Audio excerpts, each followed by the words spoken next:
Well, switching gears now, we are finally seeing the first little bits of a good old storm. Isn't it great? I'm excited about it. I am too. And you know, we've been talking about severe potential. We get all worked up about that, it seems, but most importantly, there's some rain out there, and we need every drop we can get. And right now, looking at the Weather First radar, we do have a strong storm moving through Steele County into Dodge County, the northwest corner of Mower County, northern Freeborn County. Most of the activity north of I-90 at this time, but this line is moving off to the east. This is some much needed rainfall, and at this time, there are no severe thunderstorm warnings along this line. That could change in seconds, that could change in minutes, but right now we have a strong storm, not to severe strength. It will have some gusty wind, pea-size to maybe penny-size hail. Wind gusts could still damage tree branches, that kind of stuff from the storm, but so far we have not seen any reports that exceed around pea to penny-size hail.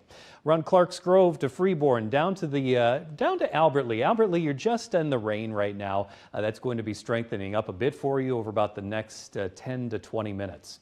Severe thunderstorm watch is in effect for the majority of us, but note it's not in effect for Saragordo, Floyd, Mitchell, Howard counties, neither for Fillmore County. The rest of us are underneath that severe thunderstorm watch until 10 p.m. this evening. That line of thunderstorms has for the most part stayed north of the Minnesota-Iowa border, although we are seeing a little bit of activity now in far north Iowa, especially over by Kossuth County, and that line continues to move west to east. But there is also fresh development in eastern Nebraska that'll be moving into parts of southwestern Iowa, and we should see a little bit more activity tonight overspreading parts of north Iowa. So not all of us are going to get rain, but there's another opportunity later today, and now the air is just a little bit more humid.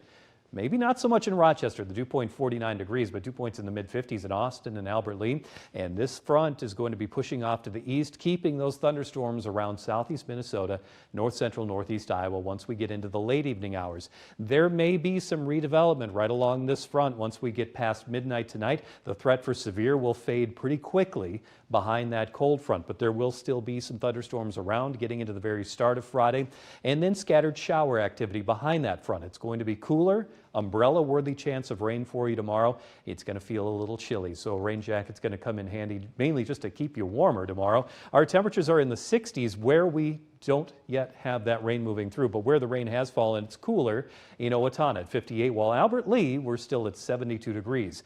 And looking out the window in Albert Lea over Fountain Lake, we're at 72 degrees, 66 in Austin, all of us seeing the cloud cover now, and at least all of southern Minnesota, a likelihood of rain moving through this evening. Parts of Iowa looking at scattered showers and thunderstorms, and tomorrow we start the day in the 40s. Your hometown forecast for Britt. Keeping our highs tomorrow in the low 50s, winds out of the north at around 10 to 20 miles per hour. The wind's a touch gusty tomorrow, straight out of the north, and then a north-northwesterly wind on Saturday. And that Saturday wind, that's going to back off, and temperatures are going to be cool, but with sunshine. Thunderstorms this evening, they're happening now, they're likely. There could be pea-size hail and some gusty winds.